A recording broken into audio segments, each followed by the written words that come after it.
Karibu katika channel yako pendwa ya Feaboy kwa update zote kuhusu ajira, elimu pamoja na mbinu mbalimbali za kuweza kutengeneza pesa kupitia simu yako ya mkononi. Mwisho wa kutuma maombi ni tarehe 21 Februari 2026.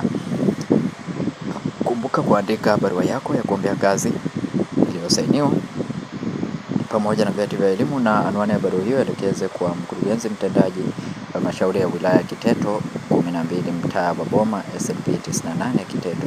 Maombi yote yatumwa kupitia mfumo wa kielektroniki kwa ajira, yani ajira portal au recruitment portal. Masharti ya jumla: hakikisha wewe ni raia wa Tanzania mwenye umri wa kuanzia miaka 18 na usiozidi 45. Hakikisha una CV yako, hakikisha una vyeti vyako halisi, original certificate. Na nafasi zilizotangazwa ni nafasi 4 katika halmashauri ya wilaya ya Kiteto. Nafasi 4 ambapo ni mwendesha ofisi daraja la pili, nafasi 4. Sifa ni elimu ya kidato cha 4 au cha 6 na diploma ya uhazili au cheti cha level 6 ya uhazili, na uwe umefaulu somo la hati mkato Kiswahili na Kiingereza maneno 100 kwa dakika moja, na kupata program za kompyuta za ofisi kama vile Word, Excel, PowerPoint, internet, email na publisher kutoka chuo kinachotambuliwa na serikali.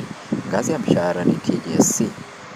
Kwa hiyo kama ni mara yako ya kwanza kuingia katika channel hii ya Feaboy, tafadhali bonyeza neno subscribe, like video hii na share video hii kwa wengine wengi zaidi ili waweze kupata taarifa hizi. Asante na karibu.